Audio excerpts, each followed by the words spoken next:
The Been There Done That podcast is brought to you by Excel Strength and Performance. Excel S&P offers online individualized programming for athletes of all levels. They've just recently come out with a new website and it's really good. So let's go check it out. The link in the description below. All right, everybody. A new month for the podcast. So that means we got a new monthly book recommendation. This one, we've got Game Changer, The Art of Sports Science, written to you by Dr. Fergus Conley and Phil White. Now, Fergus brings a really unique perspective to elite performance, and this book details that in a very, very powerful way. Now, Fergus has worked with teams in the NFL, NBA, Premier League, and the NCAA football, and also many more.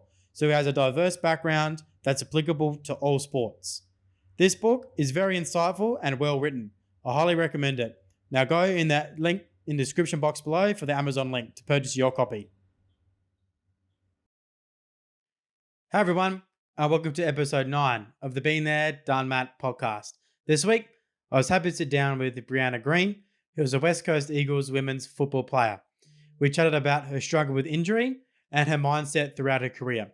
Listen out towards the end of the chat for a new segment on the podcast. Thank you all for listening. Thank you for Brianna for taking the time to come on. Now onto the podcast. Well, we're live. How we going? We're on.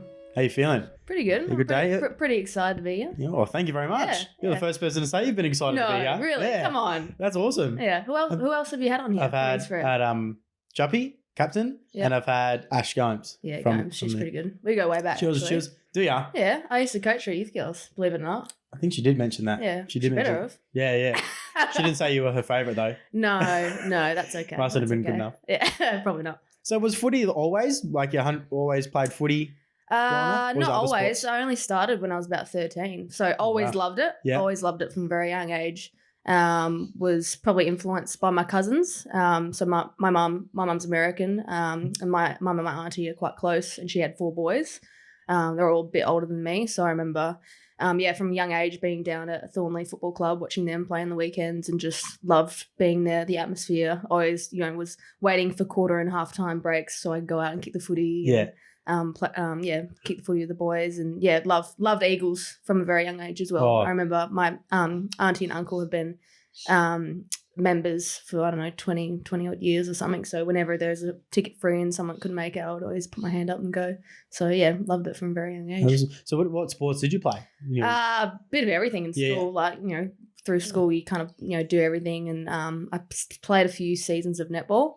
And really enjoyed it. Was a bit of a pocket rocket, centre, everywhere. But was constantly nagging mum to let me play football. And back then there wasn't that many opportunities. Like I wanted to play Auskick, but she was like, oh no, like boys, blah blah blah. Yeah. And then we were living in Melbourne at the time, and I finally grounded down, and she did a little bit of research and found that a junior football club in East Malvern had a girls team. And she, asked if I wanted to play, and I was like, hell yeah, I've been waiting for this moment for so long. Went down and played, and actually got my nickname first game. Which was? Cyril Rioli, because I think I was playing like a forward pocket because I was pretty scraggly back then. Had a few snaps on goal. None of them came off, but I think the effort and the attempts were there. So Cyril stuck in my first year in Victoria, and all the Victorians kind of called me Cyril for a bit. Also, when did you move over? West? So we moved over in 2006 and moved back then 2010. So managed to get a season under my belt there, and moved over here, and wanted to continue playing because I just loved my first season there. And mum did a bit of research, found that we were living at my auntie's house at the time in Southern River.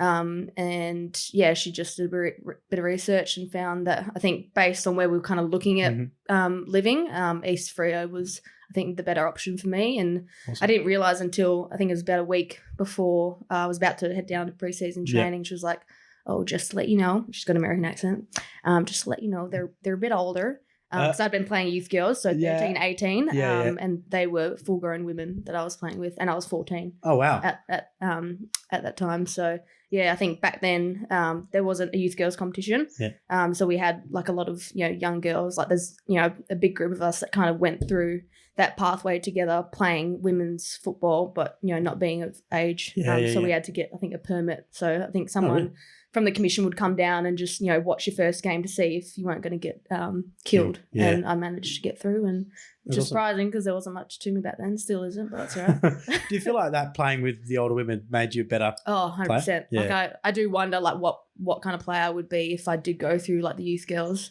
like program, like, playing at that level. I think it just made me progress like a bit quicker, especially like physicality wise. Like I just 100%. Felt like my I guess the way that I kind of played was, the harder I go, the less likely I am to get injured. And for the most part, it's worked. There's a few times that hasn't come off. But yeah, it just made me progress. And I always felt like I had something to prove as well because I was so young and so small as well. So I think, I'd love being the underdog. So that was interesting. You see that a lot now with in the guys program, like the younger guys who are kind of in their draft years, they're going up to play or training it.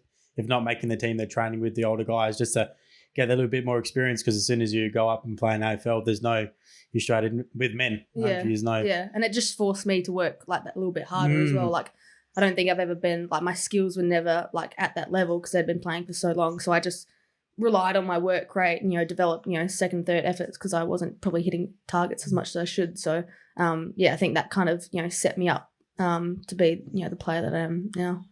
Yeah, right. Yeah. That's so, and even as well, even the training as well, if it was a youth competition, then would nowhere near have been as tough or as common demanding as what the senior girls would have been as well. Yeah, exactly. And just preparation, the elite. Well, probably not back then, but we did have elite players that were playing, state women's, and eventually getting drafted and playing those exhibition games.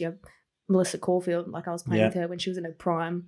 Like she was, like if she in her prime, she would be probably the number one midfielder in AFLW. So I was fortunate enough to see that, and some people. Yeah, that's true. You hear the myths, but I was there when it was happening. It was pretty incredible to watch. Insane. Yeah. So how long were you playing at? Was it you were at East Freo until kind of the rumblings of AFLW competition started coming out? First season was 2011, and I had to play reserves because I wasn't allowed to play league because of my age. And then played league footy from 2012, and 2017 was kind of like my last game before like all the injuries kind of started setting in. I didn't play. It was it WAFL? What was it? WAWFL, I think. Yeah, and now it's like Waffle W. Yeah. So I had my Waffle W debut this year, which is pretty sick. Yeah. So that was kind of cool. I played 100 games of footy in 2017. Holy shit! So that's a lot of football. Yeah, and that was a lot. That was 4 years ago. I played my 100th game. Yeah, wow. Which is pretty cool.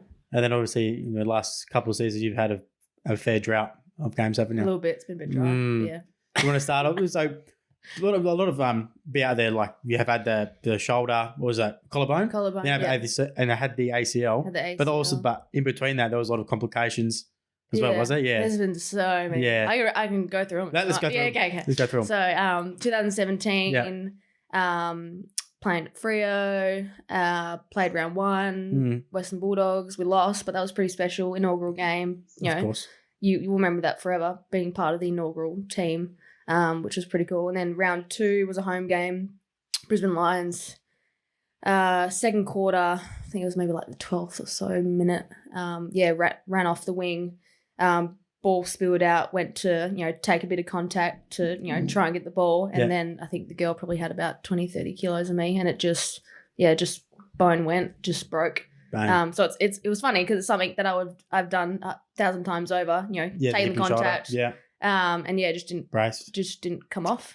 That was a bit of a shock. That's probably the most significant injury I'd ever had, because I think, going through waffle, whatever, I think the most significant injury I'd had was like a rolled ankle, and that was it. So it was a bit of a shock, but then it was like broken collarbone, had surgery, had the plate put in, screws, all good to go in like 6 weeks. Yep. So it's really not that bad. Got up for the rest of the East Freo season, played the rest of that. Did you find after that you were a bit hesitant to go back? Nah, I remember my first game back. I think I felt I had probably a bit more reassurance because of having like the plate and stuff in. Okay, yeah. Like having the consult with the specialist, he was probably like, oh, like we won't put a plate in. And then my physio, who knew the way that I played, I think she showed him like a bit of footage of how I play and how I will continue to play. And he's like, maybe we'll put a plate in just to be safe.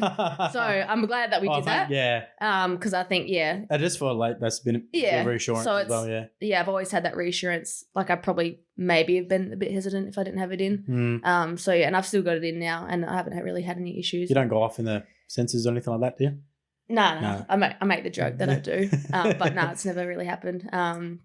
And yeah, so played the rest of the East Freo season. And I remember my first game back, I think it was against like East Perth or something. Yeah. And I was just like ready to go. Like all this like, anticipation to play. Like I'd never missed that much of football before. So I was just like this angry little ant and I was just like buzzing. Like I'd never had that much energy ever in a game.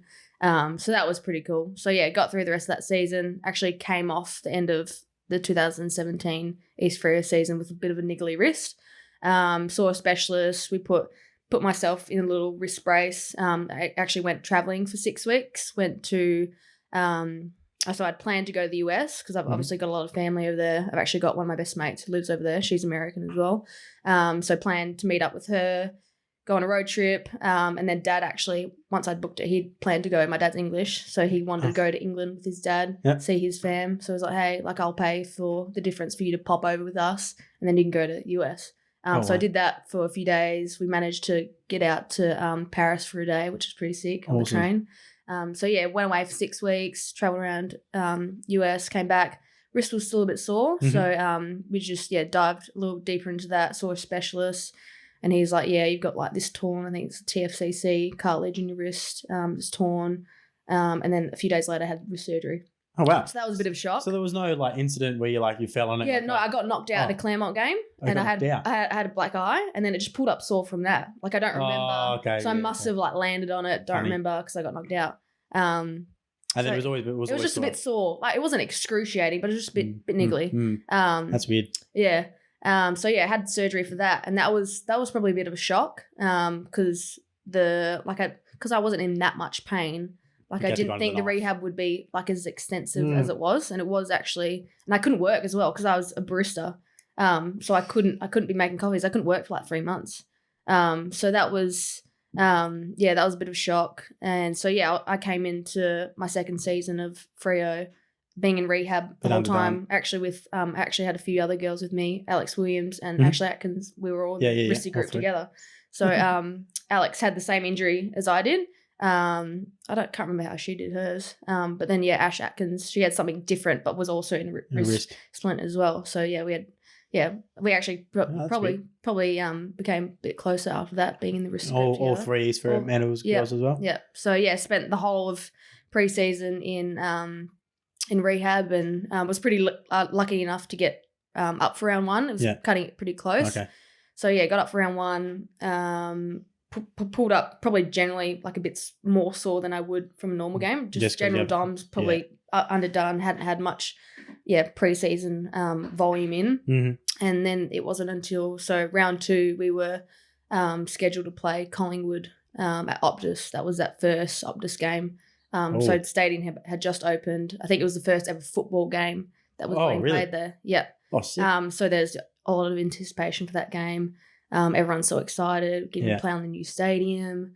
Went for a tour, I think, early in the week, and it was our last run before the game on a Thursday night. And just doing a drill, a few repeat efforts, hitting a bump bag, bit of change in direction, and I gave off the handball, went to go change in to take contact from a bag, and knee just went. It's like a bomb had gone off. You felt, you could feel it. You knew straight away that it wasn't good. And you could, I think I actually got stretched it off, which was probably a bit dramatic. Like training. Yeah, it was probably, I think it was more practice for the medical crew just to practice that sort of stuff. But I knew straight away that I'd done some. Yeah, so you were handballing off, so you were off to the left or? Yeah, handball to the left, went to go change to go in and just went in. So it wasn't contact or anything, it was just purely change of direction. But there were a few theories. I think people thought I slipped on a cone. B. Smith was actually on the bump bag that was near me. She thought she'd done something. But from what I remember, I just changed and it just went. So you can't do anything about it. There's no one to blame. It's just pure unlucky. That was probably the start of something pretty significant. And I ended up having a at the bit of context to that time, I actually had my best mate from the US who I'd caught up with the year before. She was actually in Australia for a few weeks to see me and hopefully catch some of my games. So she actually arrived the next day after I did it. And I actually had some family over from the US at the time that were here for a family wedding, and they were hoping to catch me play games as well. The whole kind of experience was disappointing in the sense that they didn't get to watch me. Yeah, the whole another emotional toll on it. Yeah, exactly. So adding that on top of that. But then I look back, it was actually good in the sense that because my friend Geordie was over, I was a bit worried with work and training that I wouldn't be able to hang out with her that much, but we ended up spending every single day together because she had to drive me around, and so it did work out in that sense. But it was absolutely devastating. And then so a few weeks later had the knee recon with good old Peter Anea, who I think ended up seeing 2 more times after that. So I had the initial recon. Yeah. Previous to my knee, I'd had a few hamstring issues, tendon issues, so we opted to have graft on my left. So had my knee recon on my right, had graft on my left. Oh shit. So that was interesting. And then so I had that. Didn't probably progress as much as I'd like. It was quite slow going. Was really struggling to get range back. Yep. To be able to start doing strength and building that sort of stuff. Yep. Were you on the bike early? No. So the bike took a while as well. Yeah. And then so we looked into that and ended up having a little bit of a clean out. It was a lot of scar tissue, which wasn't a surprise because I think from my other surgeries, I do scar up quite quickly. Had another knee op. I think 4 or 5 months later. And once I'd done that, I got range. I think the next day we tested it, and the range was significantly better, even though I was probably still swollen from surgery. So we obviously needed that to get things going. Yeah, right. And then started progressing with that. And prior as well to doing my knee, I'd had sciatic pain. For a few months leading up to that. So was progressing with the knee, was strength was going well, was starting to look at running, and we started that, and just sciatic pain was no good. So was this at the end of 2017? I think. Yeah. So we did a bit of, we dove into that to see what we could do, a few options. Back was a bit sore, so we tried to settle that down. That was good. Yeah. And then, saw Pete again, and he recommended me having a piriformis release. So they essentially go into your glute, cut it open and release a bit of muscle that's stuck onto the. So how do they release? They just cut it. Cut it. You should actually YouTube it. It's pretty interesting. It springs back because there's all this pressure, causing the shooting pain down your leg. Well, people probably don't know that the piriformis muscle sits over the top of the sciatic nerve. Yeah. And obviously as it tightens up, and I think I don't know what the percentage is. Either it runs through or over. Everyone's kind of different. So mine obviously wasn't sitting where it should, and with the repeat load of AFLW and playing as much footy as I have, it's just starting. And you're to a fast player as well, so you don't was back at the day. Yes, was back then. Actually, they're heavy now. Yeah, so obviously if you're running faster as well, that's a lot more glute and a lot more hamstring as well. Yeah, exactly. So that's why. Yeah, got that done. Yeah. Did you were you sitting a lot as well at work or anything like that? Or No, not really? Not necessarily. Okay. It didn't driving the car wasn't happy with that. So got that done. And then went into my 3rd season on the inactive list. So I was hoping to get up for the next season with the knee, but with all the setbacks that we experienced, we decided, hey, let's not push this. Let's take our time. So does the recovery from that piriformis release, did that take the longest, or was it still the hammy and then the knee? Probably a bit of both. Okay. Yeah. So you had 3. The glute wasn't comfortable, especially sitting down was not. I remember on the couch, I would sit on the crack because then it would just relieve a bit of the pressure. Yeah. And I've got a decent scar as well. It's 10, 15 centimetres scar on my glute as well. Right on your glute. Yeah. You would have seen the ones who have the hammies right underneath. Yeah, they're pretty nuts. Does it look like that, but on your ass? Yeah. Ooh. But luckily no one sees it, so. Yeah. I think it wasn't until February the next year, so really it'd been pretty much a year since I'd had done my knee that I actually started running and could continue running. Usually it's almost some people are different, but 3 to 6 months usually the window. So there was a few attempts before that, but for me to start running and keep running and be able to build volume, it took about a year. Shit. How did you not go mad? Oh, I did. I cried a lot. Yeah. So if I look back on that time in my life, I probably would do it a bit differently if it was to happen again. Like I was so focused on my physical rehab that I neglected probably the mental side, which probably in turn affected my physical recovery as well. Okay. And I was coaching at East Freo, so I think after doing my knee, I think Webbo called me up and said, "Hey, do you want to roll with us to keep you involved?" And I was pretty excited about that to stay involved. But I think if I had my time again, I'd probably pass it off just because. I was doing my rehab and then I was probably compromising my rehab because I was trying to rush through it so I get to training and, coach the girls. So although I learned a lot, being able to see the game from a different point of view and being able to, give my, advice probably as a player, but as a coach was, probably helpful at times to players because I hadn't been out of the game for that long. So it was still pretty fresh being able to, relate to players because essentially I still was one. And then once I started progressing with my knee, Eagles obviously were getting a team that year, so there was a lot of talk of girls moving from Freo and that sort of stuff. So had a lot of thinking to do what I wanted to do with my football future, not knowing if I was going to get a gig at Eagles with where I was at with my body. Had a few good conversations with Adam Selwood, and he's a very good salesman, and he pitched it quite well. So it was pretty hard to turn up. And I think with where I was at mentally, I just needed a fresh start. Yeah, it probably would have been. Yeah, and it does help when you've grown up worshipping that club as well, and especially him as well. Like he was a player when I was probably in my prime of infatuation with the club as well, so that's always a little special. For sure. Made the decision to go over to Eagles, and there was no doubts after I moved. There were I was welcomed with open arms, and there was on top of everything straight away. I started working with Eric McKenzie, who'd just retired, I think. He was working as an S&C with they'd had academy programs, I think, running for like maybe a year and a bit. So I started working with him quite closely, which was incredible.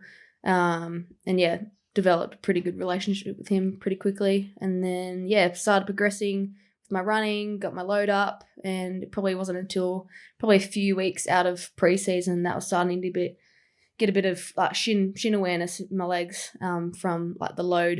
And I think we had a few scans done, and there was just a bit of a stress response. So not quite fractures, but stress response enough to require deloading to eventually load back up. Yeah. So did you find there was a difference between the hardness of the ground between where you were training, a little bit different, or? Yeah, I think probably not enough. The new facility at MRP is pretty hard. I feel like there's probably been a few stressies coming out of that oval. I don't know if they've looked into that. I'm sure they have, but I do find it's quite hard, and you do pull up quite sore from it. Did you have to change footwear or anything like that as well? Yeah, so amazing resources at the club, and worked with their podiatrist, Jason, quite closely, and got all the kit, got all the orthotics done and that sort of stuff. Just progressed very slowly, probably slower than I really wanted to. Shins are nasty ones as well. And I think coming off a knee as well, it's quite common to have stresses as well. So it wasn't a surprise. It was just frustrating, especially with my job as well, constantly on my feet. That was disappointing. So I actually ended up missing that season. 2018. 2019. Yeah. And then obviously our season got cut short with COVID. So I was getting so close. I think that week that we played our last game against Gold Coast, I managed to get some game sim into me, which was like Christmas. I bet it was. It would have so long since you got touched. I think I probably went harder than I probably should. I actually ended up taking Maddie Collier out in that game sim. She actually didn't play that round because we had a bit of a hip clash, and she did not significant damage, but enough for her to miss that game. So it was like a dog let off the leash. It was insane, but gave me confidence as well because, when you've missed so much football, you just start to doubt yourself and where you're at and to see if you can actually do it again. How did you keep yourself going? Like, there would have been points in there, surely you would have been like, this isn't enough. I don't know. I think it got to a point where like you just do it. And you've come so far, you just do it. Like you can start to become numb after a while, where it's you don't think about it. You constantly ask yourself like, why am I doing this?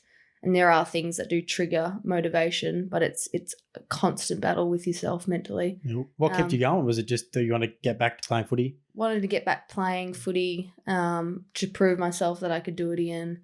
I think the biggest thing that I've probably noticed in the last year has probably been the playing group. Just missing out so much. And, I've developed some really great relationships with a lot of the girls.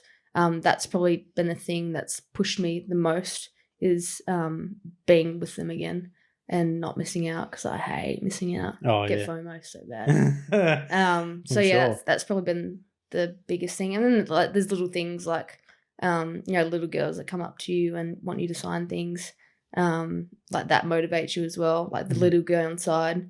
Like I remember being young and I didn't dream about football. Like it seemed so ridiculous to dream about playing football that I just it just didn't seem possible. Like I remember crying, kicking the football to myself because I would look at the men and it just didn't seem possible.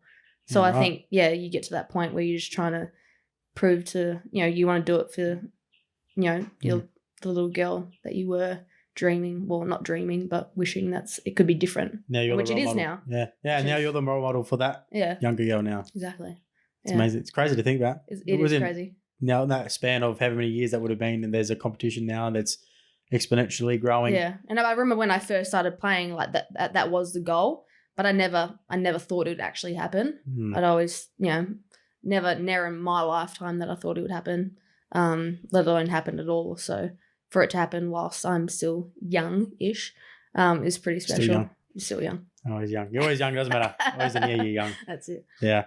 And now obviously this year you're able to get some games in. I haven't seen you around in the gym. Yeah, not as much. Not as much, but yeah. So obviously, they let you come back and play Waffle W. So got up for round one. I think I did one scratchy with Freo prior to round one and got up for round one and then did my ankle set first quarter.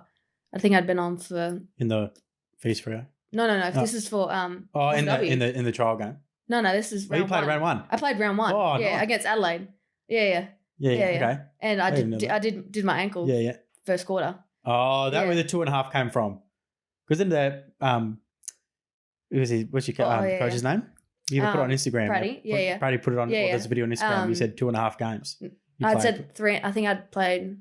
Was it season 1? Played 2. I played 1.5 because I got injured second quarter. Oh, so that really got concussed. I don't give that another. Okay, half. I give that one. It's 1.5. Yeah, okay. I'm pretty tough on myself. And then is it 2.5? Yeah. Yeah. So okay, there you go. So you played round one. I played round one. So that was that video prior to round one. So I got up for that, and then did my ankle first quarter. Had a little jabby, got me back on. Oh, during the game. Give me a bit of juice, get me going. Did you look at the needle? Yeah. Oh. No, I didn't. No, you didn't? Oh, did I? I don't know. I'm a lot better than that sort of stuff. This is a different story, but I really struggle. Not with needles, but blood. Oh, blood. I'm needles. Oh. Yeah, nah, can't do it. We got me back on. Still a bit sore. Halftime came around. We're like, should we push it? Nah, it's round one. What's the point? Yeah. So we're about to put me on ice, but they're like, hey, let's just hold off for a second just in case someone comes off with a significant injury and we need to put you back on just for numbers. Yeah.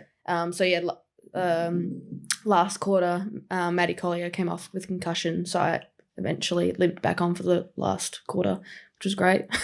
Pretty sore. Hard. It was definitely would have been sore. Oh, very sore. Then the next day we went into lockdown, so that was crazy in itself. Yes. I remember going that to. feels like so much. I know, it was crazy. I remember walking into Freo, I can't remember who they were playing, walked into the Freo game at Fremantle Oval. Adelaide. Oh, you were playing Adelaide, that's right. Yeah, I can't remember who they were playing, but a few of us walked in. I'd been in there for 3 minutes and we all got messages because I knew something was going to happen. So I was like, quickly go to the game, get it in because something's going to happen and we're going to not be able to see people for about a week. So I quickly ran into that, and then 3 minutes into the game, we all got told to go out. Obviously, being a football club, we can't, be exposed if there is stuff going on, blah, blah, blah. So I end up going back to Taylor Breslin's house, watch that game. And then, everything, turned to crap and we were in lockdown. So it actually worked out good because I was in a moon boot with my ankle. So I had a scan, I think, a few days after that, and nothing significant, no breaks, no significant ligament damage, just like a lot of little spot fires, low-grade syndesmosis, a lot of bone bruising. Got that diagnosis and it was actually decent. I prepare for the worst because I'm so used to having really bad news. That's actually, So when I got told that it would only be like a 4 or 5 week injury, I was like, are you kidding me? This is like Christmas. This is so good. Deloaded, moon boot, and then, push to get up for waffle. Very sore. Like I was so desperate to play football. I just was willing to do anything to be able to get up. So, really push myself to get up. Which is, okay, like it's not, some people are like, oh, you have to play 100%, but like you can get by. Yeah. But then like in the back of my mind, because I think about like everything, like I'm thinking, like I'm compromised in this area of my body, where else like I'm going to compromise something else. Do I do my knee again? I don't know. But that was the risk I was willing to take, which is silly, but it pulled off. End up getting up. I think it took me 4 weeks to get up and played waffle, which was pretty cool. Like I just needed confidence and definitely, wasn't ready to be selected in the AFL team. So it was kind of disappointing, but then like as soon as I kind of digested that I was going to play waffle, I was like, this is pretty cool. Like going back to the roots and that sort of stuff. And obviously now that whole pathway now has become more professional. Exactly. It's under the WA banner, the waffle banner now. And played my first game there. I was very rusty. Played Claremont, which remember walking up to the Oval and it's like potholes after potholes. So running around with the ankle injury isn't ideal, but that was okay. Got through. And then played another week against Subi, and played a little bit better. And eventually got selected off that game to play. It was at Geelong, and then we had our first win. That'd have been great. Well, my first win. So it was my 5th year of AFLW. I've never played in a winning game ever.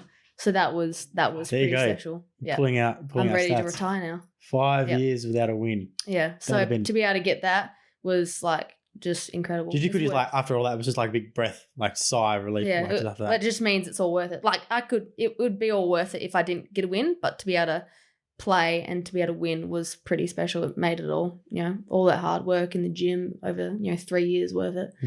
So that was pretty special. And then, got another game, Richmond over in Melbourne, which was pretty special as well because I hadn't gone on an away game for like 3 years. You played on Punt Road, didn't you? Playing on Punt Road, rainy, typical Melbourne game, which was pretty cool. We were off to a bit of a slow start, but we finished pretty strong, which was exciting. Like, we had the loss, but everyone was kind of up and about, happy to be around each other, a lot of learnings from the game. But then, for me to be there on an away trip was pretty special as well because I'd, got FOMO so bad, especially like a few weeks prior. There was 2 away games that I went on. I remember the last one. We had a captain's run in the morning and they quickly ran off to the airport. And I think I was like rushing to get my rehab done and they'd all kind of gone. So I was pretty disappointed. I think there were a few tears in the back corner because I'd, missed them all. To finally get an away trip was pretty special as well. And then, came back and then we had our last game. Obviously weren't going to make finals, played St Kilda and got absolutely thumped. Yeah. Which was very disappointing. Yeah. So how do you, like being such a young side and developing still, how do you keep that disappointment or like how do you go about fronting up for the next week knowing that you get defeated so bad? Yeah, well, I think coming off the Richmond game, we were like firing. Like there were so many. I think, one of the key kind of pieces that we were rolling with was resilience. we probably hadn't shown it a lot because we'd, in the first kind of few games of the season, we'd start really strong and then just kind of fizzle out towards the end. So, it was kind of something that we were really focusing on was our resilience.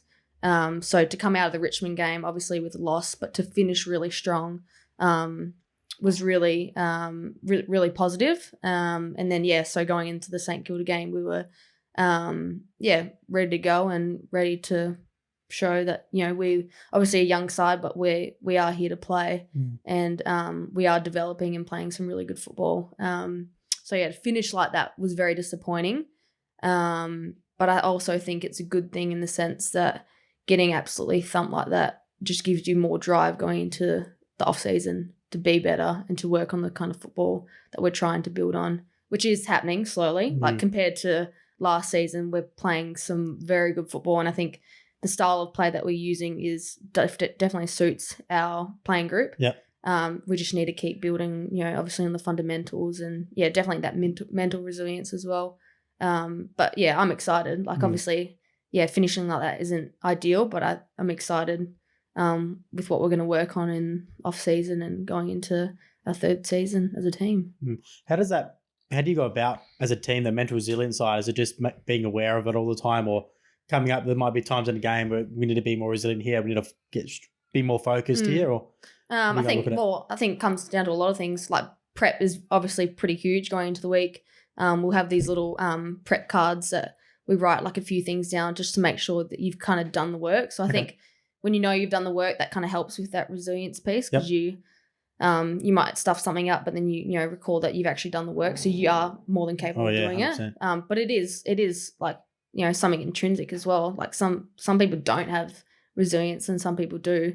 But I think it's a thing that we need to work on as a group, and sometimes people will fall down, but it's the ownership on our entire group to pick each other up and keep going, which I think we do at times, but we definitely need to be better at.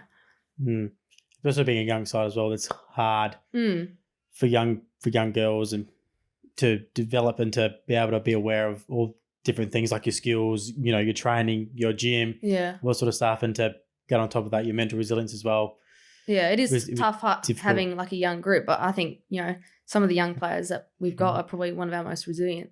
Right. So it's, but collectively, we just need to do it together, and it's hard. Like we've still got so many girls that are still new to the game. Like we've got the Irish girls, obviously our young girls, even myself, like I'm still new to the game as well, coming back. So, it's definitely there. We just need to keep pushing each other and driving those high standards. Yeah, standards is probably the biggest one. That isn't there. Standards of where you see yourself, but where are you amongst the group, and how you're going to drive that and get the group better as well. Yeah, exactly. Most important one.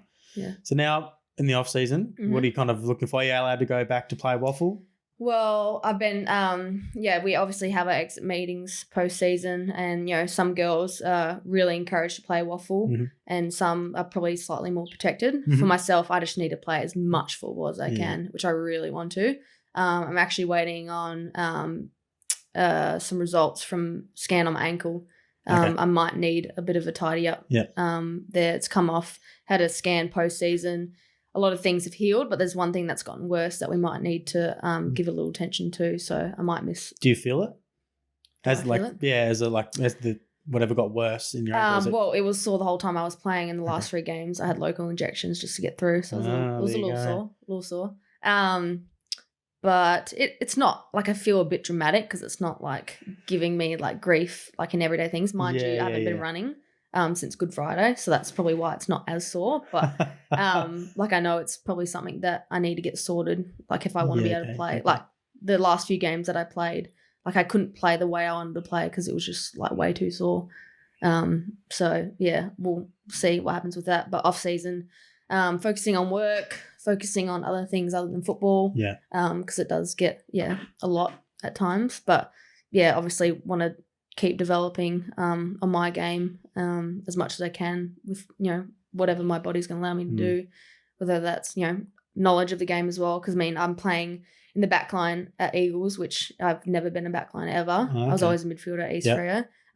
Developing my knowledge of the game, developing my craft skills when I can, and just staying connected with the girls and keep building our culture. Do you find playing in the back line is harder than the midfield?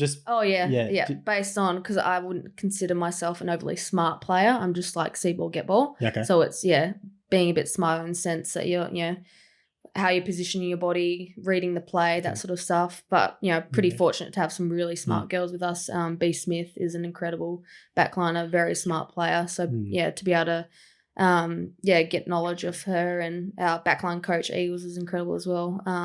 Andrew Di Loretto, he's the head coach at Claremont, so he's really good. And Preddy as well has been a backline coach as well. So, getting knowledge of him has been really good as well. So, it's not not a position I feel overly comfortable in, but I enjoy the challenge. And, exactly. So, and you want to be versatile as well. So I think, I had to be as well. I think I rolled through all 3 positions, I think, on my last game as well. So you just need to be resilient and accept, you are where you are and you need to play your role as best you can. That's what you got. How did you, probably going back to when you were in the rehab and all those times, how did you kind of stay, like, you were saying you're still learning, developing, you're footy smart, your footy IQ, if you want to term it that way. How did you kind of keep that developing as well? Do you just have to watch heaps of footage? Yeah, like I'm probably a bit slack in that sort of area. Like I don't enjoy watching football that much. I just like playing it. But I've watched footage, and even like when I was coaching, like it was cool to see obviously the game from a different perspective, and you can see things a bit clearer from when you're actually in the action.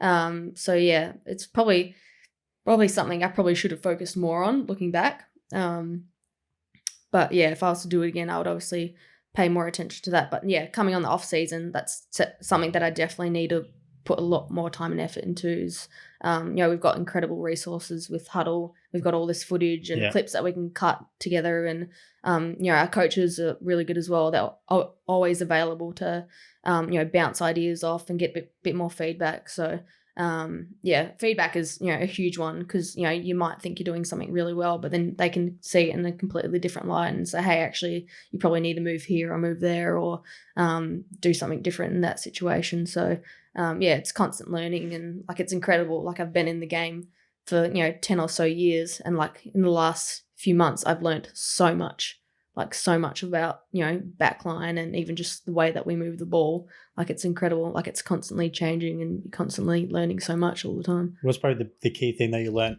about the backline the most? It's probably just like positioning.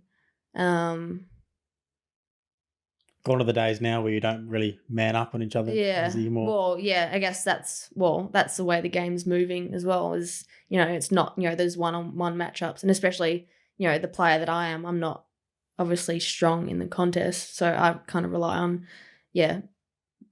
positioning and not being one-on-one, because I can't out wrestle a girl that's probably got 20 kilos on me. So it's just being smarter, and even just the way that we stay connected as a group is so important. The way that we play, I think we've not if we look back on the games that we weren't probably playing well as a backline, it was probably the times that we weren't overly connected.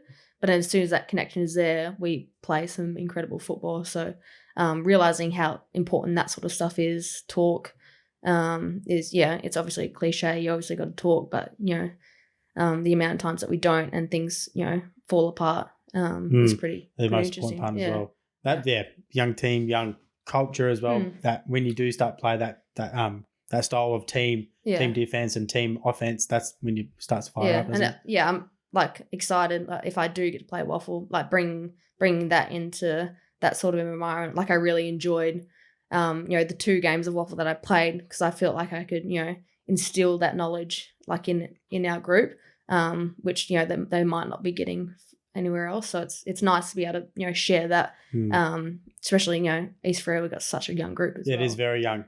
So to be able to have opportunities like that and to give a bit of knowledge when I can is pretty special. I think you've mentioned it before, but what probably the one thing of your game that sets you apart amongst all the other players? It's probably my aggression and my competitiveness. I hate losing. I hate it. Where does it come from? It's probably like from when I was young, like growing up with my cousins. Like they were so much older and bigger than me. Like they would just like throw me around, and I would just keep going and going and going. Like I'd never give up.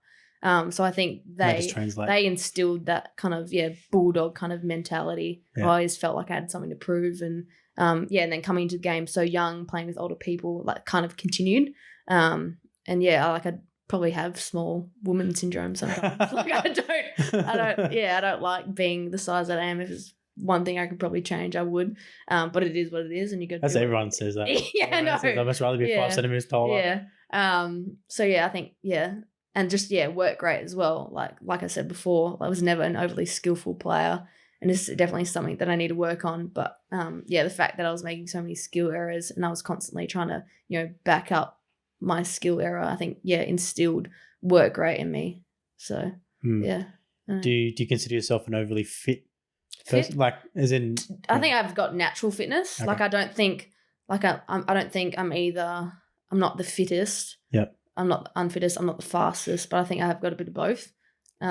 Which is kind of handy. Yeah. I wish I was faster, especially in AFLW. You feel so slow.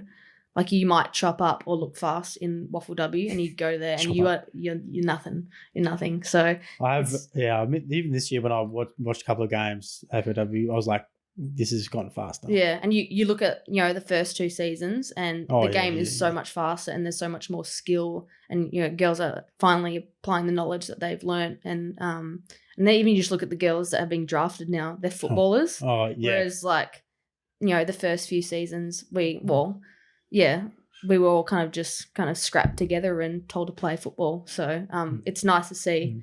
There's some incredible talent coming through now. Do you have a idol that you kind of model your game on? Or when you were younger, you kind of modeled your game on a little bit? Probably not so much now? Not really, if I'm honest. Yeah. I know people usually do. There's no one that really sticks out to me that I really worship. Obviously, being at Eagles, especially through that era, you loved Benny Cousins, Chris Judd, Daniel Kerr. But then obviously, I guess, with where they're at in life, I don't really look up to that. I probably look up to people outside of football and how they are as a person, because I think, especially with my journey, I feel like, I've had to, really look at my life and my identity, because it was so much football. I felt like I was defined by football so much. So, having the injuries that I've had to really look at that a little bit differently and realize that I'm not just a footballer. I'm so much more than that. I'm a daughter, I'm a sister, I'm a friend. 100%. So I think, modeling my life off people, my family, incredible people that I kind of meet along the journey through work and that sort of stuff. I kind of look at that instead of sport, because I think there's some incredible athletes that are incredible role models, but I think there are also a lot of athletes that aren't the best of role models, and that's kind of what I try and do, is try and be a good role model, because I think it's I do look back on, the Benny Cousins and Daniel Kerr kind of thing, and actually I feel like it actually affected me a little bit, especially when you saw them go down, because I was living in Melbourne at the time when they won that premiership, and when all the drug scandal stuff came out. I remember being in primary school, and I think it was the grand final week, everyone would do a lap of honour in your team, and they would play the song, and you'd run out. I would be the only person in a 500 pupil school that would run out to the Eagles song. I was there by myself. And the first, I think, 2006 when they won, I was like, this is cool. And then the years following, I was like, no, this isn't cool. And I'd get so much crap from people drug cheats, blah, blah, blah. So I think, looking back on that, I don't want to, I don't really look up to I think that's a maturity thing as well. As you kind of get older, you kind of realise that sport might not be the only thing that's important in life as well. And then you kind of realise that's other things, like being a good role model to, your father, your daughter, your sibling, you're everything else. And it's only one part of your life that's only going to be 5 to 10 years. And I think it's, because of my rehab and my journey, I've realised there's so much more to football. I don't think you should try and emulate someone else. I think you should just be the best version of yourself, because you have everyone's so different. You can always bring something different to the table. So I think, being true to yourself, and obviously we all have flaws, but acknowledging them and, working at them and working off other people is, always the way to go. You say you identified yourself as a footy player. I probably had the same kind of, when over the COVID, everything shut down, I kind of lost myself a little bit, because you kind of, like there was no coaching, there was nothing, like there was no gym, and then everything that was like what I identified myself with, like coaching, footy player, being around a footy team or a team just in general, working out a lot. I wasn't able to do any of that. Really, it's like I was like, oh shit, I fucking lost everything, and now you got to turn to what was next year, which was your family, right? Yeah, exactly. So yeah, I'm pretty fortunate. I think my journey has shaped where I'm at now in regards to my career. So I'm a junior pastry cook.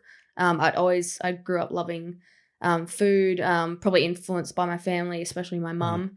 But yeah, it wasn't until I was probably halfway through my knee rehab and I was really looking at where I was at and where I wanted to go. I'd been working in hospitality since I was 15 and I didn't want to work as a barista or a waitress forever. So I was like, hey, I need to do something here. So I decided to go to TAFE and do a cert in patisserie, which I really enjoyed. Was challenging. I think especially where I was at in my rehab, I think I slowly realizing the mental side of things was starting to affect me a little bit. Probably didn't realize until I started progressing with getting back into physical contact that I probably had a little bit of PTSD from actually doing my knee. So started diving into mental health options, started seeing a psych that was provided through, we're very fortunate at AFL that we have access to the AFLPA that have incredible resources that are very easy to utilize, with psychs and financial support and that sort of stuff. So I started diving into that a little bit and got help with that sort of stuff. But on the side I was working on pastry as well, which was incredible and got that done, got that ticked off, and then was fortunate to get a job with an incredible lady that I work for now. Her name's Z. I work for it's called Buttercrumbs. We're in Inglewood on Beaufort Street. Shout it out. Shout it out. So I've been working for her for over a year. Started working for her during COVID. And we've got a cute little spot in Inglewood that I love working out of, making sweet treats and tarts and pies, and it's pretty. Thank God I just found that out now. Why? I'm bad, man. Are you bad? Yeah, me too. My I said that when I was talking to Kelly, I said I'm bad with sweet. My old man's Italians and all the nonna makes all the zeppelis and the cannolis and bad, man. Like I want to go back home once a year. It's bad. It's so bad, but it's like sugar's a drug. Like it's so hard. Like you have withdrawals when you start weaning off it, and it's hard to balance with like football. It probably does get a bit easier because when you're working with something for so long, you start to not like it. So you're baking cheesecakes and you start to hate the smell because you smell it every day, which it seems a bit silly. But when you're doing it every day, it's like. It makes sense. Like you look at most of the mechanics' cars; they have horrible cars because they work on cars all day. Yeah, you don't want to. Yeah, no. So I'm kind of glad I did pastry because then I like to do savoury stuff like at home when I get the chance. Okay. Do you ever play around with any organ meats or anything like that? Organ meats? Yeah. That's a good question. I've never had that question before. No, I haven't. Only because I have. I've started playing around. I had the other night beef liver and beef kidney. Oh, yeah? Just sear it on each side, a couple of minutes with a bit of butter. Bit of iron. Yeah, that's everyone was like when I was getting into it, they were saying it tastes a bit weird. Yeah. Quite strong. Quite a strong, It's not so much gamey. I really like kangaroo. Yeah, okay. And then they're like has a weird like smell and taste, but that's from the iron. And then I'd say it's very similar to a kangaroo, and because kangaroo has lots of iron in it. Yeah. Very similar to like metallic-y? Not if you have an issue with iron. I don't taste the metallic, but it's the smell is very similar to kangaroo, but the taste is different because it's not a muscle meat. Yeah, it's an organ meat. Yeah, and you just fry it. Fry it on the side. Yeah, okay. I'd probably be more likely to do like a slow kind of cook, maybe like a braise, slow cook, maybe like a pie, bit of puff pastry on the side. That's a lot of people say they either do it in like the kidneys, they do that sort of stuff. They put it in cream, heavy cream sort of stuff. It takes the kind of urine taste out of it. It is, the kidney's a bit, how you going about it? Yeah, okay. It's a bit weird. Yeah. But so what's your go-to like sweets? Sweets. That's a hard one because it depends how long I have. Like if I could have a whole day, I'll do like a layered gâteau cake, which is like lots of layers, like a nice little mirror glaze on top so it looks like real sharp. But if I haven't got time, like good old lemon tart. Everyone loves a lemon tart. Yeah, fucking nice. And I've got a Thermomix at home. Well, I still live at home, so mum's Thermomix. I've got a really good recipe for that, and that's quick and easy. And the pastry shell isn't one that you roll. You kind of just press it in. So it's like super easy, but everyone loves it. Yeah. Yeah, don't send me that. Yeah, no. That'll be... All right, to finish off, I was saying before we finish off the news segment we've got, you can pick one of the two, awkward silence to finish, or one of my Uncle Frankie D's questions that he sent me. Yeah, all right, let's go with Uncle Frankie D's question. Okay. If money wasn't an object and nothing was impossible, what would you do? With my life? And just everything. No money. No money. I would... If money was not an object, if money was an object, I would cook all day. I would work. I would cook for my family, like extended family, and have family and then friends. And I would rent out somewhere, like maybe assembly yard, and just have like this long table, white tablecloths, fairy lights everywhere, and just cook every night. That's sick. Just like for everyone, seafood, like stuff that I wouldn't be able to buy, Wagyu beef, just like expensive craft beers, natural wines, just like the lot, and just invite everyone. Hell yeah, that's sick. And just sick. like enjoy time together. Family. Yeah. That's the best time, isn't it? All right, Greenie, thank you very much for coming on the podcast. I appreciate it, mate. Thanks, mate. All the best. Great. All the best for the future and West Coast. And if you go back and play for East Freo over the next couple of weeks after hopefully your ankle's all good. All the best, mate. Awesome. Appreciate your time. Thank you.